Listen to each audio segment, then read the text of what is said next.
안녕하세요. DJ 현희입니다. 오늘의 사연 시작해 보겠습니다.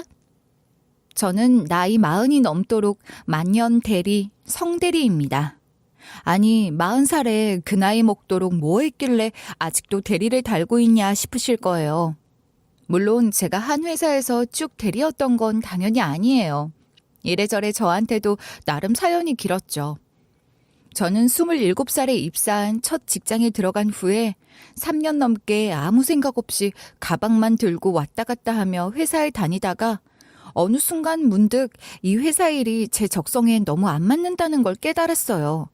사실 한국의 많은 학생들이 그렇듯 저도 그냥 적당히 성적 맞춰 대학 갔고 전공에 맞춰 적당히 취업했는데 그게 저랑 너무 안 맞다는 걸 30이 넘어서야 알게 된 거였죠. 그렇게 뒤늦게 다시 제 적성을 찾는 여정이 시작된 거고요. 그렇게 20살에 할 일을 30이 넘어 시작했어요. 때 아닌 적성 검사도 해보고 상담도 받아보고 하면서 저에게 맞는 일을 찾기 위해서 회사도 1년 동안 2번이나 갈아치웠죠. 그러다가 제가 진짜 하고 싶은 일, 적성에 맞는 일이 뭔지 비로소 뒤늦게 알게 된 거예요. 그렇게 뒤늦게야 제가 하고 싶은 일을 찾아 입사했고 그렇게 들어간 회사가 31살 때 입사한 스타트업이었어요. 그런데 운이 좋지가 못했죠. 회사는 비전도 있었고 대표도 사원들도 열정이 넘치는 곳이었지만 많은 스타트업 회사들이 그렇듯 자본이 받쳐주지 못해 제가 입사한 지 3년 만에 문을 닫게 되고 만 거예요. 대표도 좋은 분이었고 회사 분위기도 정말 좋았지만 그것들도 결국 자본의 힘을 넘을 순 없었고 저는 졸지에 실직자가 됐습니다. 다행히 실직자가 된 지 오래되지 않아 다시 취직에 성공했지만 아쉽게도 이미 없어진 스타트업에서의 경력을 인정해주지 않더라고요. 그냥 젊은이들끼리 이리저리 한번 도전해보다 망한 벤처기업 정도로 생각한 모양이었죠. 면접 자리에서 신입으로 입사도 괜찮겠냐는 질문에 저는 얼마든 괜찮다고 답했습니다. 그렇게 다시 한 중소기업에 입사를 하게 됐고 늦가기 신입사원이지만 전 정말 열정적으로 일했어요. 어리지 않은 나이였지만 비로소 하고 싶은 업계에 다시 발을 들이게 됐고 업무도 전에 스타트업에서 했던 일과 비슷한 분야의 일이라 적성에 맞았죠. 그렇게 일해 3년 만에 대리를 달았고 이대로 쭉쭉 가다 보면 승진도 하겠지라는 꿈에 부풀어 있었어요. 그런데 하필이면 그 무렵이 전 세계적인 전염병이 돌던 시기였거든요. 저희 업계도 타격을 받았고 회사 매출이 부진했죠. 그리고 결국 제가 회사를 다닌 지 5년 만에 회사가 아주 문을 닫고 말았던 겁니다. 그러면서 저는 결국 또다시 구직자 신세가 되고 말았고요. 정말 황당하고 맥이 탁 풀리더군요. 온몸의 기운이 다 빠진 듯한 기분이었습니다. 다른 사람들은 회사 망하는 걸 한 번 겪기도 어려운데 난 왜 이걸 2번씩이나 겪은 건지, 왜 자꾸 이런 일이 생기는 건지 막막하고 한숨이 나기도 했지만 결국 다시 정신을 차릴 수밖에 없었어요. 사실 그런 불가항력적인 일을 어떻게 하겠어요.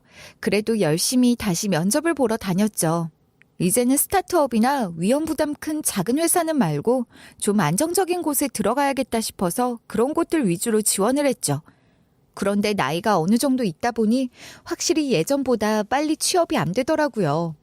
임원 면접을 보면 아무래도 나이가 있는 분들은 왜 한 회사에 오래 못 다니고 이리저리 많이 옮겨 다녔는지를 많이 물으셨고 대체로는 좀 부정적으로 생각하기도 하는 듯 했죠.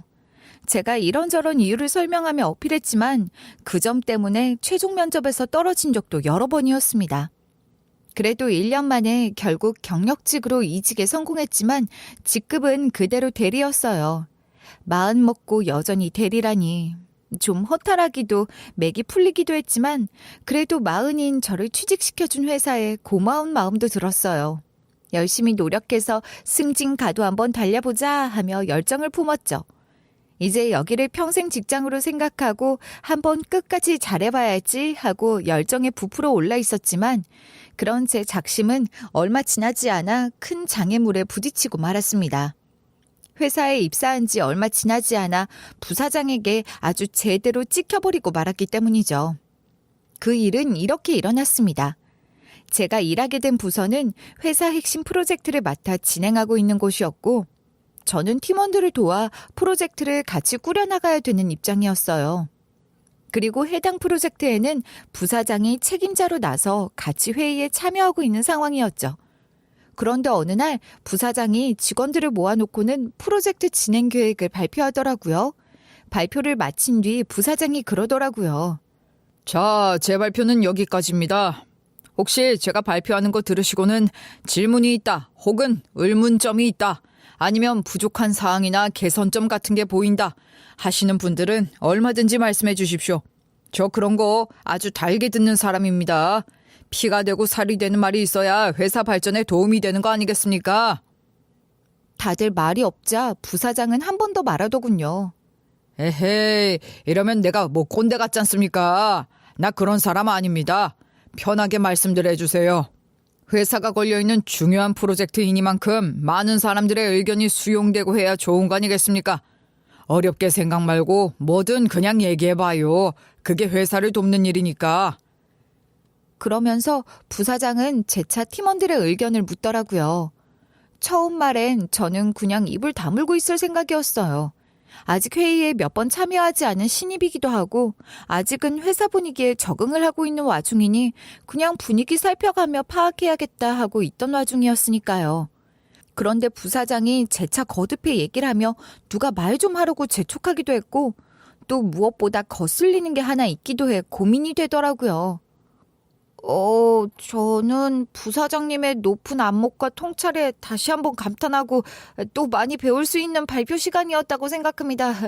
역시 부사장이란 자리는 아무나 갈 수 있는 자리가 아니구나라는 걸 다시금 느꼈습니다. 정말 존경합니다, 부사장님. 아이고, 거참, 나 그런 사람 아니라니까는. 무슨 그런 칭찬만 해요. 누가 보면 시킨 줄 알겠네. 이런 거 말고 또 좀 제대로 된 다른 의견 없어요? 이렇게들 용기가 없나? 제가 속으로 얘기를 할까 말까 고민하며 부사장을 살피는 동안 부사장은 또 계속해서 팀원들에게 말 좀 해달라고 얘기를 했고 팀원들은 뻔한 칭찬만을 이어갔어요.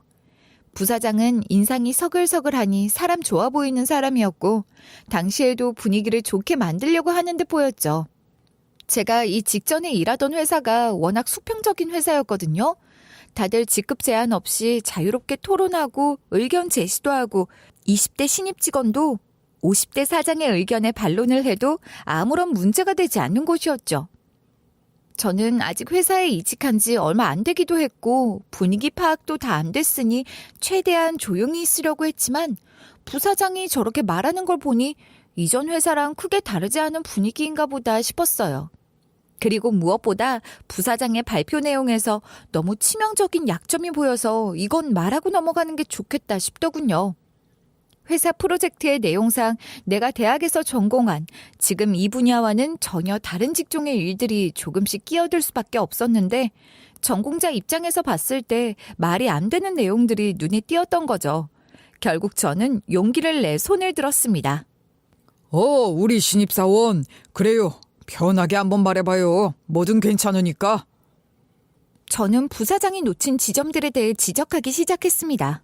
네, 제가 아직 신입이기는 하지만 감히 몇 말씀 드리고 싶어서 이렇게 손을 들어봤습니다.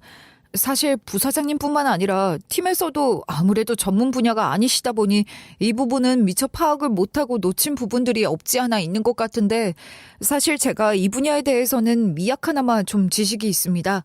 실은 제가 이쪽 전공이라서요.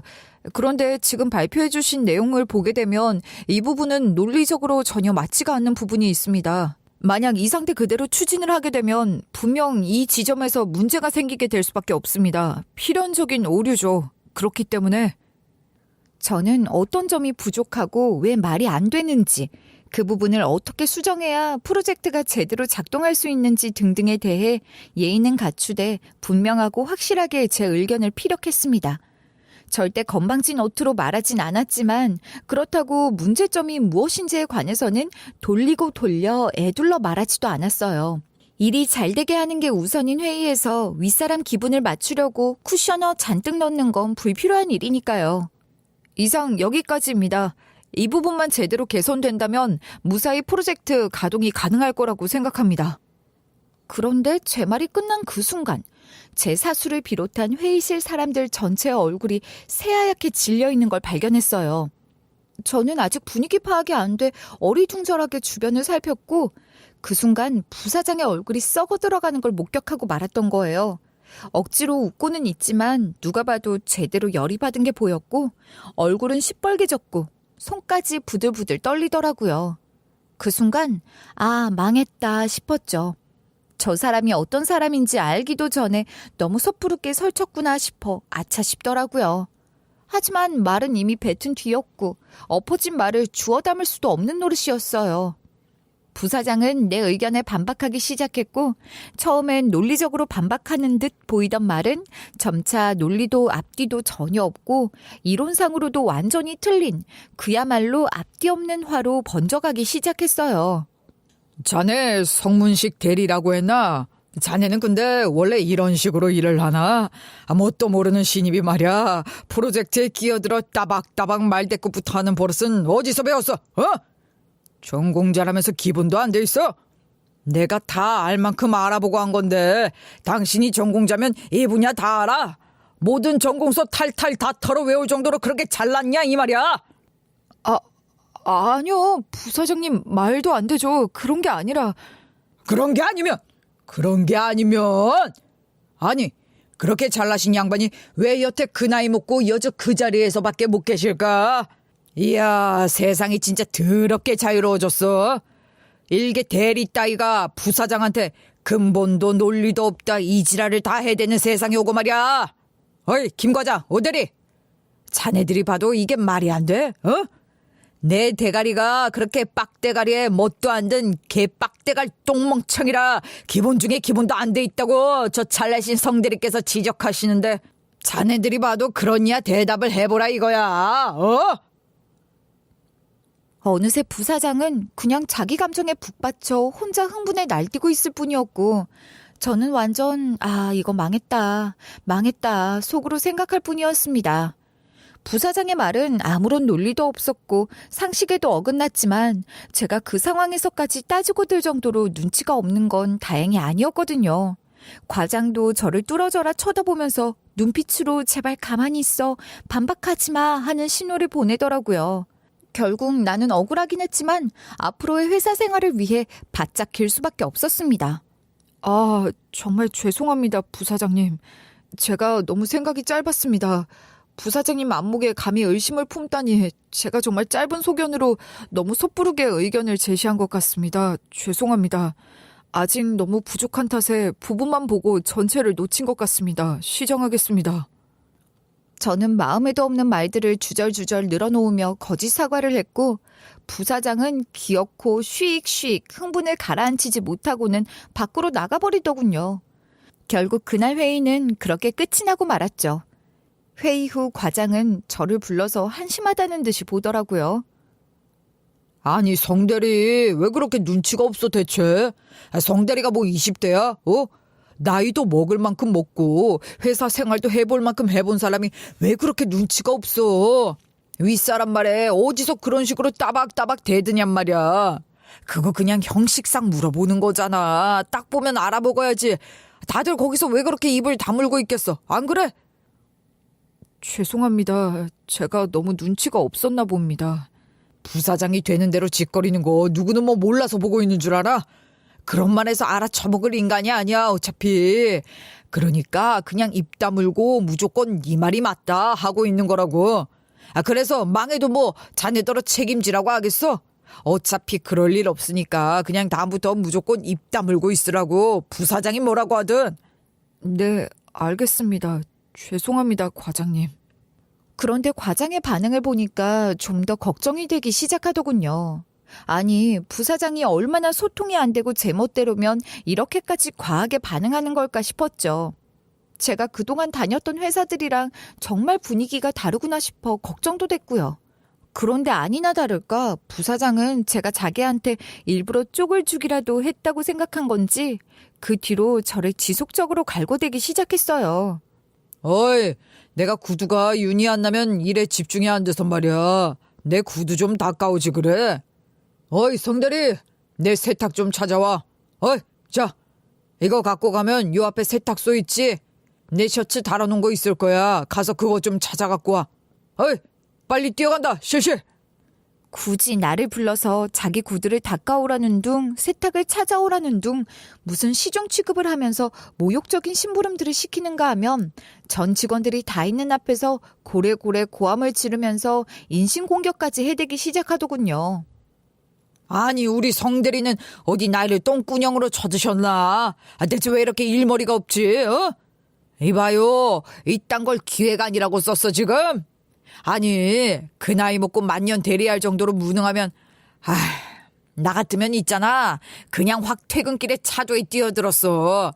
아니 그 나이 먹고 나한테 이런 소리나 듣고 사는 게 쪽팔리지도 않아.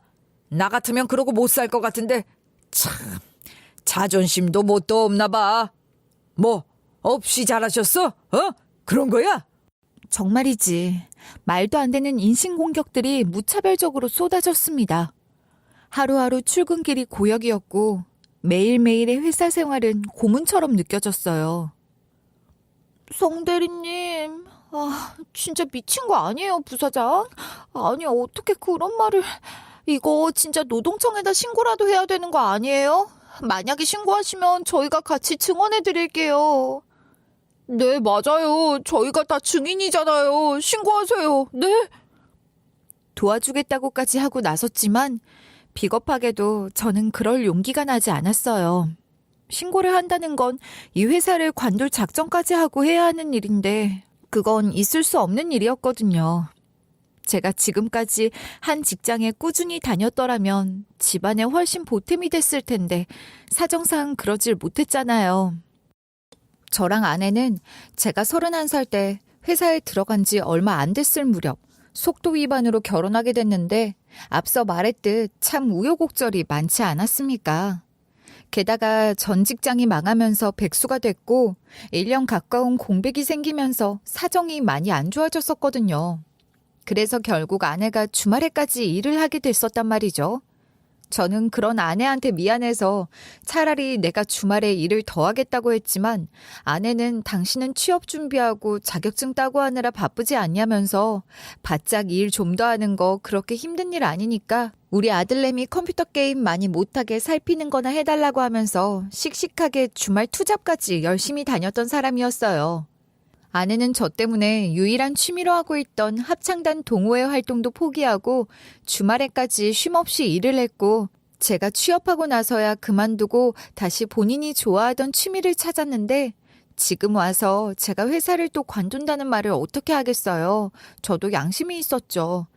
그렇게 아내를 힘들게 하고 투잡까지 하게 만들면서 어렵게 들어온 직장을 사회 초년생도 아니고 나이 먹을 만큼 먹은 제가 직장 내 괴롭힘으로 그만둔다고 하면 얼마나 어이가 없겠어요. 얼마나 한심하고 나약한 놈처럼 보였겠어요. 결국 저는 그렇게 온갖 모욕과 갖은 괴롭힘을 꾸역꾸역 견뎌내면서 회사를 2년 가까이 계속 다니고 있었습니다. 정말 길고 지옥 같은 시간이었지만 하루하루 저희 가족만을 생각하며 버티고 또 버텼던 거였죠. 그리고 그렇게 시간이 흘러 어느 날 회사 부부 동반 모임이 있던 날이었습니다. 회사 프로젝트 성공 축하 겸해서 진행되는 행사라 저도 당연히 아내랑 같이 참석할 예정이었죠. 그런데 전날 사소한 계기로 말다툼을 좀 했는데 그걸로 서로 좀 감정이 상해 전 결국 혼자 참석하고 말았어요. 실은 제가 2년 넘게 버티다가 도저히 안 될 것 같아서 회사를 그만두고 싶다는 얘기를 꺼냈었거든요. 올해까지만 다니고 그만두고 싶다고 했더니 아내가 절대 안 된다고 정색을 하는 거예요. 그런 아내 반응에 저도 좀 욱하고 만 거죠. 당신이 뭘 하냐고 나도 모르게 소리를 질러버렸던 겁니다. 아니, 당신이 왜 소리를 질러? 당신은 당신만 편하자고 그러는 사람이야, 진짜. 어떻게 그런 말을 지금 할 수가 있어? 우리 유난히 이제 몇 년만 있으면 중학생이야. 그럼 애 앞으로 들어갈 돈이 한두 푼인 줄 알아? 허리띠 어떻게든 바짝 조여매고 뭐라도 하나 더 일을 해서 더 보태지는 못할 망정. 뭐? 일을 그만두겠다고? 당신 진짜 너무한다. 내가 지금 일 때문에 얼마나 힘든지 알면서 당신 편한 소리만 그렇게 하고 있어, 당신은? 그동안은 내가 다 참아줬지만 도저히 이건 안 되겠다. 당신 그동안 그만둔 회사만 도대체가 몇 군데야, 어? 처음엔 적성에 안 맞다 그만둬. 저게 안 맞다고 그만둬. 두어 달 다니다가 안 나가. 그러다 또 회사가 엎어져. 코시국이라고 문 닫아. 그 다음엔 1년이나 놀아. 도대체가 다닌 회사만 몇 군데냐고. 나는 뭐 회사 일이 다 마음에 들어서 참고 지금껏 다니는 줄 알아? 나도 힘들어. 나도 힘들어 죽겠다고. 여자라서 무시당하지. 애엄마라고 괄시당하지. 애엄마들은 이래서 안 된다는 말 안 듣게 하려고 이리 뛰고 저리 뛰고. 여자라 의리 없니 어쩌니 이런 개소리까지 들어가면서 내가 그 개저씨들 사이에서 어떻게 버텼는데. 나는 뭐 하루하루가 행복한 줄 알아? 어? 진짜 그러는 거 아니야, 당신? 정말 당신 그따위로밖에 말 못해? 내가 얼마나 뭐? 할 말이 있으면 말을 해. 왜 말을 하다 말아? 아휴, 됐어. 말을 말자. 항상 이런 식이지. 당신은 진짜 늘 당신만 착한 놈이고 나만 나쁜 인간 만들잖아. 내가 왜 도대체 악역을 도맡아야 돼? 난 이렇게 뼈 빠져라 열심히 일하면서 뒷바라지하느라 죽어나가는데. 됐어. 그래. 다니면 될 거 아니야. 그까지 들어온 회사 내가 계속 다닌다고. 다녀. 그럼 됐지? 너도 만족하고 나만 죽어나면 된다 이거 아니야? 말하는 꼬라지 봐라. 그래 또 이러잖아 너 지금. 내가 언제 너더러 죽어나랬는데 말을 왜 그따위로밖에 못하냐고 대체. 됐다 진짜. 당신 회사 모임 있댔지? 당신이나 가. 그렇게 가기 싫어 죽겠는 회사 굳이 나까지 모임 참석할 필요가 뭐가 있어? 혼자 실컷 가. 전날의 싸움은 이렇게 생각지도 못하게 크게 번졌고 사실 뒤늦게 생각해보면 아내 입장에서야 당연한 반응일 수밖에 없었다는 생각이 들었어요. 아내가 너무 속상해할 것 같고 자존심도 상하고 해서 부사장이 괴롭힌다는 말을 아내에겐 그동안 일절하지도 않았고 이유도 되질 않고 다짜고짜 회사 그만두겠단 말만 하니 아내 입장에선 얼마나 황당했겠어요. 게다가 백수 생활하는 걸 1년이나 참고 대신 투잡까지 뛰면서 견뎌줬고 아내도 맞벌이 하느라 죽어나가는 와중인데 너만 배부른 소리 한다 싶었겠죠. 결국 저도 일을 그만두고 싶어하는 정확한 이유도 못 대고 무작정 신경질만 부리는 상황이 됐고 아내의 화만 더 돋구고 만 거였어요. 결국 마음은 무거웠지만 그렇게 혼자 올 수밖에 없는 상황이 되고 말았던 거고요. 근데 막상 모임에 와놓고 보니 어째 참 어색했죠. 다들 파트너를 데리고 온 상황인데 저만 혼자 참석하니까 그거 참 뻘쭘하더라고요. 아내분한테 무슨 일 있냐고 묻는 사람들도 있고 싸워서 못 온다고 답하기도 좀 머쓱했죠. 대충 사정이 있어 좀 늦는다고 둘러댔는데 그때 아내한테서 메시지가 왔어요. 여보, 당신도 힘들고 스트레스 받을 테니까 한 말일 텐데 당신 얘기 제대로 들어보지도 않고 화부터 내서 미안해. 우리 자세한 얘긴 이따 다시 해보자. 나 지금 모임 가고 있어. 이따 봐. 아내가 보낸 메시지를 보니까 저도 갑자기 안도감이 밀려오면서 웃음이 배시시 나더라고요. 사실 저희 아내 성격이 원래 그렇거든요. 감정이 날뛰어서 화도 잘 내지만 그래도 뒤끝도 없고 사과도 잘하고 진짜 깔끔하고 시원시원한 성격이죠. 제가 여전히 부족하구나, 우리 와이프는 이렇게 멋지구나 하며 저도 모르게 웃음이 나는 와중이었습니다. 휴대폰을 보며 아내에게 답장을 하고 있는데 부사장이 또 저한테 와서 시비를 걸어대더군요. 심지어 지금은 회사도 아니고 직원들 파트너들까지 와 있는 상황인데도 와서 인신공격을 해대기 시작하는 거였습니다. 쩌렁쩌렁 울릴 정도로 말을 하는 건 아니었지만 주변 눈치가 보이는 건 어쩔 수 없었죠. 어이, 네 마누라는 어디다 두고 왔어? 어? 왜 이러십니까? 또 사람들 다 있는데. 왜? 쪽팔려? 사람들 다 있는 데서 하니까 쪽팔려? 너도 뭐 쪽팔리고 그런 건 아는 놈인가 봐. 아니, 오늘 부부 동반 모임이라고 한 거 잊었어? 너만 왜 네 마누라를 안 데리고 왔어? 이거 아쉬워서 어떡하냐? 어? 네 마누라 보는 데서 내가 너 딱 극적으로다가 잘라주려고 했는데. 자르다니요? 그게 무슨 소리입니까? 무슨 소리긴 무슨 소리야. 야, 이번에 우리 부서 개편되는 거 알지? 그거 오늘 모임에서 발표할 건데 조직 변경되면서 쓸모없는 것들은 좀 쳐내기로 했다. 그리고 제일 먼저 제거 대상이 너더라 이 말이야. 솔직히 너 그동안 안 자르고 버텨준 것만으로도 회사에 감사하게 생각하긴 해야 할 텐데. 아무튼 니네 와이프 보는 앞에서 잘라주고 그동안 참 수고 많았다고 격려 인사라도 해주려고 했더니 왜 안 데리고 왔어, 사람 김 빠지게. 부사장은 이 지랄을 해댔고 그 순간 참을 수 없이 화가 치솟아 올랐습니다. 그동안 진짜 개만도 못한 취급을 받으면서도 정규직이라는 이유로 꾹 참고 다닌 건데 저를 해고할 생각이라면 더 이상 제가 참을 이유도 없는 거 아니겠습니까? 이판사판이다. 그냥 물 엎질러버리고 나도 다 폭로해야겠다 하면서 부사장을 향해 한 발짝을 내딛던 그 순간 여보 나왔어. 내가 너무 늦었지? 절 부르며 아내가 들어섰어요. 그리고 그 순간 옆에 있던 부사장은 저희 아내를 발견하고 몹시 당황했죠. 회장님? 저희 아내를 보는 부사장 얼굴이 새하얗게 질려가기 시작했고 그거 참 볼만하더군요. 자, 부사장이 왜 저희 아내를 회장님이라고 부르고 또 두 사람이 어떻게 아는 사이인가 하면 사실 회사 부사장은 저희 아내와 같은 합창 단원이었어요. 제가 그 사실을 안 건 아내가 다시 합창단 일을 하기 시작하고서 몇 달이 지났을 무렵이었죠.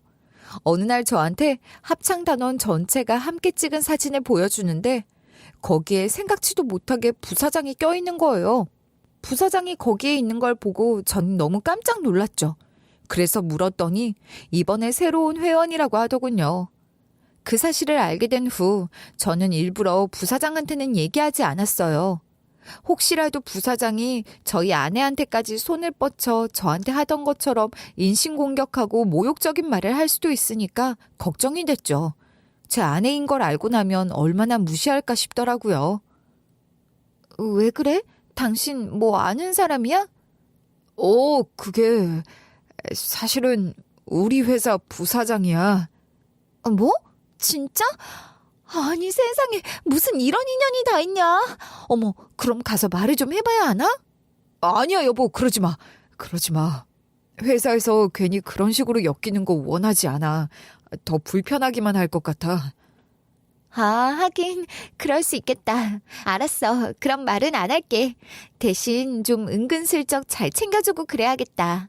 혹시 알아? 나중에라도 뒤늦게 알게 되고 나서 당신 얘기 나오면 내가 잘해준 덕분에 당신 좀 더 예뻐해줄지? 안 그래? 그래. 아무튼 혹시라도 당신 절대 말하지 마. 알았지? 나 정말 그런 거 너무 불편할 것 같아서 그래. 그냥 회사 얘기 나오더라도 무조건 모르는 척 해줘. 알았지? 아유, 알았어. 걱정하지 마.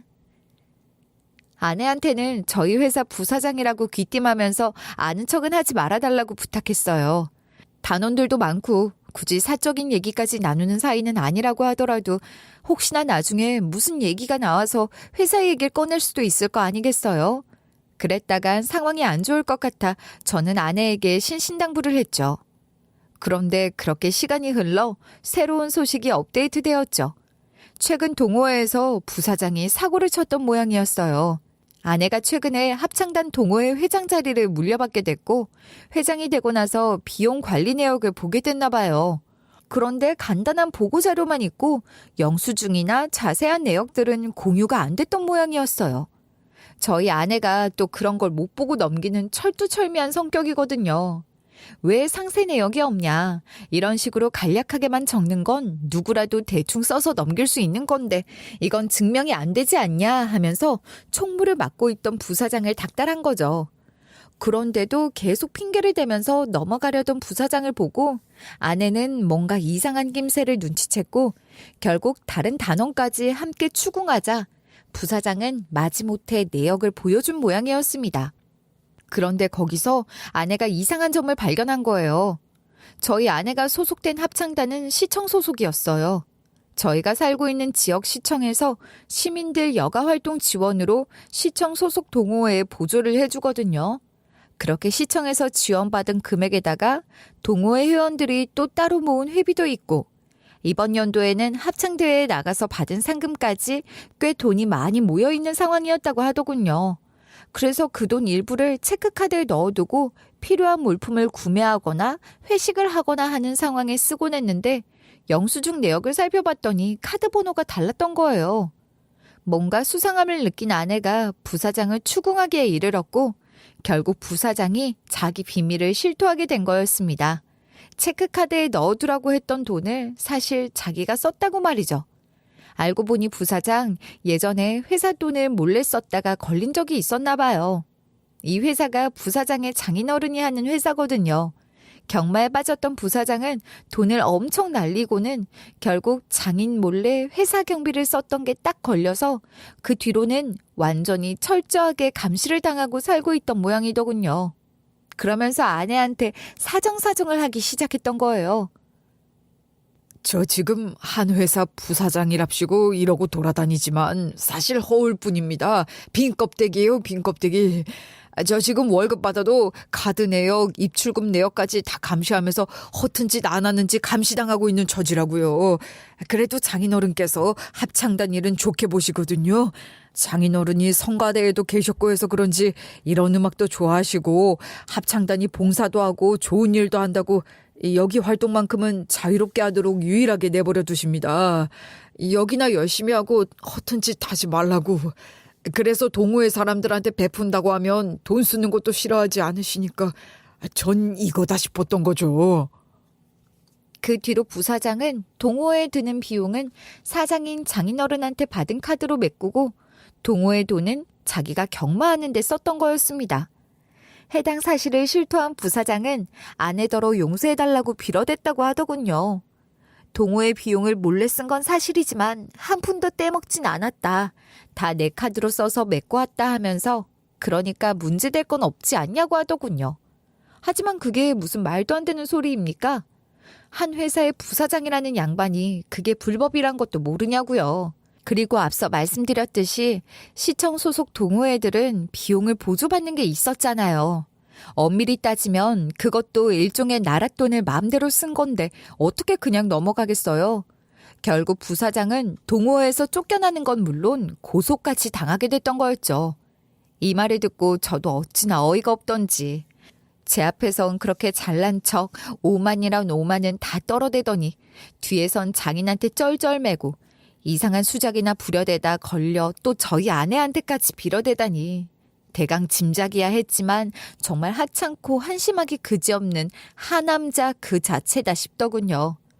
그런데 이렇게 자기의 모든 비리를 다 아는 저희 아내가 떡하니 나타났으니 그것도 저더러 여보하며 부르며 나타났으니 부사장은 당황하지 않을 수가 없었겠죠.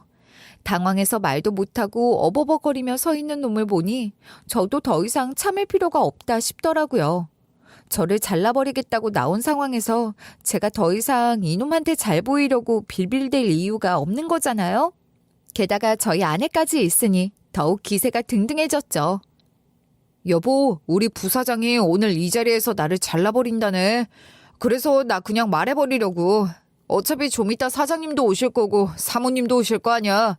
그럼 당신 동호회에 있었던 일 그냥 말하려고. 어차피 잘릴 마당에 그냥 불어버리면 그만 아니야? 어? 그게 무슨 소리야? 당신이 왜 해고를 당해? 당신만큼 회사에 열심히 다니는 사람이 어딨다고. 그리고 당신 정규직이잖아. 당신을 누가 함부로 해고를 해. 이봐요. 그쪽이 우리 남편 해고하겠다고 했어요? 그러자 부사장은 당황하기 시작했죠. 아니에요. 그런 거 아닙니다, 회장님. 아이, 성대리 무슨 소리야. 그냥 내가 농담 한마디 한 거 가지고 왜 그래. 그러면서 주변 눈치를 살피더니 부사장은 저와 제 아내의 팔을 잡아서는 밖으로 끌고 나갔죠. 저기 설마 회장님 성대리한테도 제 일 다 말하신 건 아니시죠?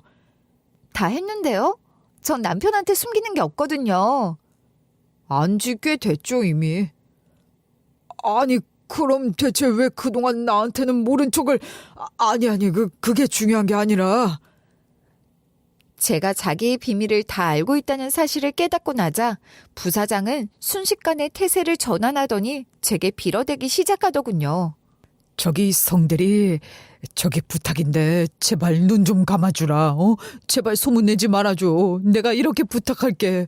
혹시라도 우리 와이프랑 장인어른 귀에 들어가면 나 끝장이야. 진짜 끝장이라고. 지금 고소당한 건도 겨우겨우 모르게 처리하느라 며칠 지경인데 나 진짜 죽게 생겼어. 그리고 아까 내가 성대리한테 한 말 그거 담아두지 마. 사실 이번에 부서 개편하는 것도 사실은 내 탓이야. 성대리도 알지? 내가 프로젝트 말아먹은 게 한두 번 아닌 거. 그것 때문에 지금 난리가 난 거야. 실적이 부진해서 핵심 프로젝트도 뺏기게 생겼고, 이사로 있는 우리 와이프 사촌이 진행하는 프로젝트용 부서 하나 더 만들려고 그러는 거라고. 대충 내 말 지금 이게 무슨 상황인지 알겠지? 지금 가뜩이나 내 상황이 이렇고 목숨이 위태위태한 상황인데 그런 일까지 터진 걸 알면 난 진짜 끝이야. 진짜 이혼당할 수도 있다고. 심지어 경마까지 한 걸 알면, 경마하려고 그 돈 손댄 걸 알면 나 진짜 어떻게 될지 모른단 말이야.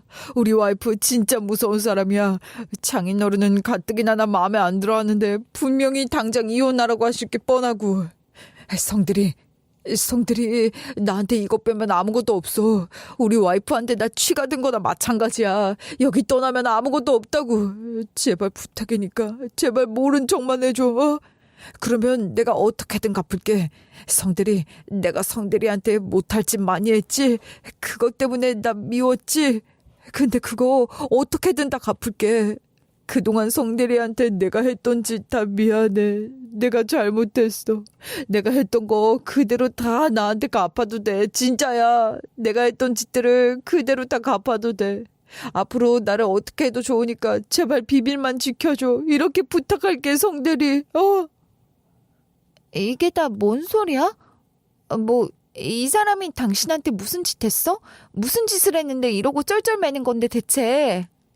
그게 말하자면 좀 길고 자세한 얘기는 이따 집에 가서 할게. 일단은 다시 들어가자. 조직 개편이랑 이것저것 발표하느라 사장님이 오실 시간이야. 성대리, 그럼 내 얘기는 내 비밀은 지켜주는 거지? 예, 일단은요. 그 후 상황은 다시 얘기해보자고요. 고마워, 성대리. 진짜 고마워. 내가 진짜 잘할게. 내가 진짜로 잘할게. 그렇게 다시 안으로 들어간 뒤 부사장은 무슨 못된 짓 하다 걸린 강아지 마냥 우습기 그지없더군요. 저하고 눈을 마주치기만 해도 후다닥 피하고 하얗게 질려서는 사람들이 부사장더러 어디 아프냐고 물어댈 정도였죠. 그리고 회사 모임이 끝난 후 저는 집에 돌아가 아내에게 그동안 부사장이 저한테 한 짓에 대해 모두 털어놓았습니다. 뒤늦게 나에게서 그동안의 일들을 모두 전해 듣고서는 아내가 펄쩍 뛰고 난리가 났죠. 뭐? 아니 무슨 그딴 쓰레기 같은 새끼가 다 있어? 아니 당신 그렇게 힘들면서 왜 말을 안 했어? 아니 그 쓰레기 새끼. 내가 그놈 진짜 못된 놈인 줄은 알았지만 당신한테까지 그런 짓을 했을 거라고는 차마 몰랐네. 알았으면 아까 그 자리에서 얼굴을 확 날려버리는 건데. 여보, 내일 나랑 당장 가자. 내가 가서 그놈 머리채 잡고 빙빙 돌려서 널뛰기를 하든 줄넘기를 하든 한 판을 하고 그놈 장인이란 인간한테 끌고 가서 다 까발려 줄 거야. 그놈이 그동안 무슨 짓을 했는지, 돈을 어떻게 훔쳤고 어떻게 썼고 경만이 뭐니 하면서 무슨 허튼 짓을 하고 돌아다녔는지 다 까발려 줄 거라고. 아까 보니까 저희 장인어른 되게 겁내더만. 그런 놈인 거 알면 아마 이혼이라도 시킬 양반인 것 같던데 그렇게 만들어 놓아야 되지 않겠어? 그리고 당신 괴롭힘 당한 거 그것도 다 신고감이야. 완전 범죄라고 범죄. 직장 내 괴롭힘으로 빵에 쳐넣어야 될 놈이야. 그런 새끼는. 아니 어떻게 참았어 당신. 내가 당장 내일 가서 다 처리해 줄게. 걱정하지 마. 그렇게 잔뜩 흥분해 있는 아내를 제가 겨우 진정시켰습니다. 여보, 일단 차분히. 일단 흥분을 좀 가라앉히고. 나도 안 알아본 건 아니야. 나도 여러 번 생각해봤어. 근데 그게 그렇게 생각만큼 사이다가 아니더라고. 현실이 드라마가 아니잖아. 끼케야 몇 달 정직 정도에 불과할 거고 나는 오명 무릅쓰고 회사 다녀야 하고 제대로 된 처벌도 못 받게 하면서 내 분이 다 풀릴 것 같지가 않더라고. 오히려 어떻게 보면 같이 있으면서 갚아주는 편이 훨씬 나을지도 몰라. 당신도 봤지? 아까 그놈이 나한테 쩔쩔매는 거. 내가 자기 치명적인 약점을 잡았다는 걸 아니까 이제 다시는 나한테 그런 식으로 못 굴어. 오히려 더 설설 길 수밖에 없지. 그러니까 그렇게 갚아주는 게 나을지도 모른다고. 당신 너무 흥분했어 지금. 일단 뭐가 더 이득일지 우리 차근차근 한번 따져보자. 아내를 겨우 진정시키자 이번에 아내는 가만히 있더니 이내 눈물을 뚝뚝 흘리기 시작했어요.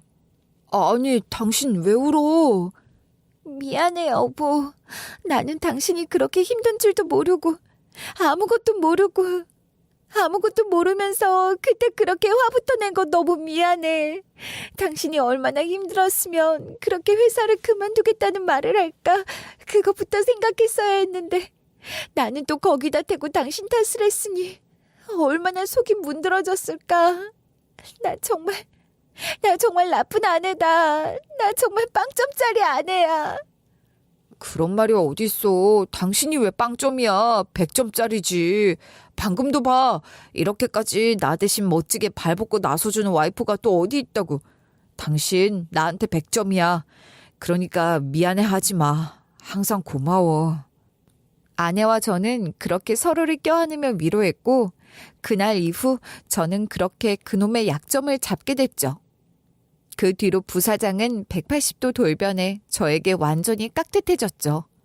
주변에서는 궁금함에 웅성웅성대기 시작했어요.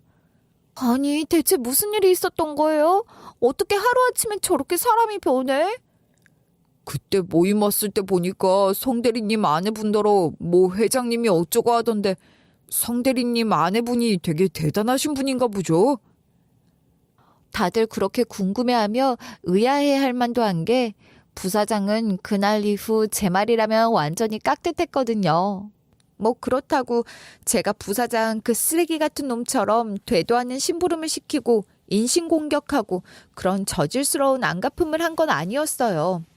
그때 부사장이 말했던 부사장 와이프의 사촌인 이사가 팀을 개편하면서 부서장으로 오게 됐고 이사의 눈에 띄어 제가 승진까지 하고 프로젝트 담당자로 선정이 됐거든요.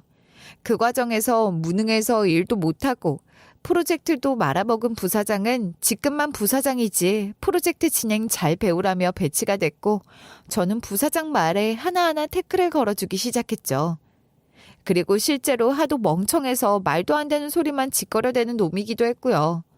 부사장이 입만 열면 그게 말이 된다고 생각하시나요? 방금 한 말이 진짜 논리적으로 맞다고 생각하시는 거예요? 한번 이론적으로 설명을 해보세요. 나 참 부사장님 같은 사람은 또 처음 보네요. 어떻게 그 상태로 그 직급을 다신 건지 신기하네요 하면서 팩트로 따박따박 조져주니까 결국 아무 말도 못했죠. 참, 그리고 부사장의 고소권 역시 부사장 쪽에선 어쨌든 쓰고 난 뒤 채워놨으니 문제가 될 건 없지 않냐는 입장이었지만 공금을 사적으로 쓴 뒤 다시 채워놓는다고 해도 사적 목적으로 사용하는 행위가 계속 반복될 시 처벌 대상이 될 수 있다고 하더라고요. 결국 총무로 있으면서 오랫동안 해당 행위를 반복해온 점이 인정됐고 다만 해당 금액을 반환한 점은 참작이 돼 부사장은 벌금형을 받게 됐죠.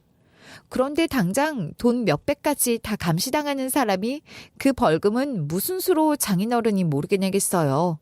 대출받아 빚을 내서 벌금을 낼 수도 없는 노릇이고 아내한테 말했다가는 혼쭐 나고 이혼당할까 두려웠을 거고요.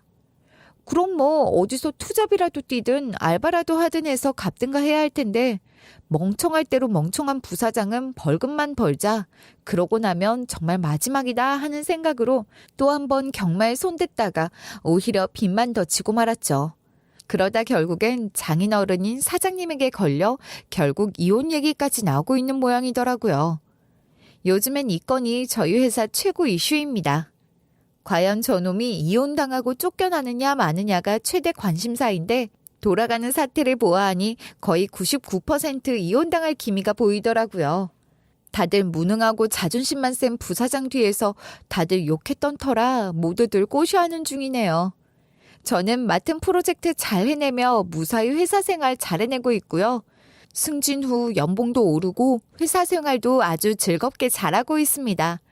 그 일이 있은 후 아내와도 부쩍 사이가 좋아졌어요. 아내가 그때 제게 화를 냈던 게 많이 미안했던 모양이더군요. 당신 잘못이 아니라고 해도 내내 마음에 걸렸었나 봐요. 그 뒤로 틈만 나면 부사장 놈을 가서 아주 갈겨놓고 오겠다는 걸 여러 번 뜯어말려야지 뭐예요. 제 사연은 여기까지입니다. 사실 조금 걱정이 되네요. 앞부분에서 너무 심하게 고구마를 들인 건 아닌가 싶어서 말이죠. 하지만 그래도 후반에서는 충분한 사이다가 된 것도 같고 말이죠. 아무쪼록 제 사연을 들어주신 모든 분들께 고맙다는 인사를 전합니다. 나이 40이 넘어 만년대리로 지내다 이제 제 인생에도 조금씩 다시 볕이 들기 시작했습니다. 혹시라도 긴 터널 속을 걷고 계신 분들이 계시다면 조금 앞서 그 터널을 빠져나온 사람으로서 깊은 위로와 응원을 보내고 싶습니다. 머지않아 다시 그 터널을 빠져나와 환한 햇살 앞에 서시게 될 여러분을 응원하며 화이팅! 모두 행복하십시오.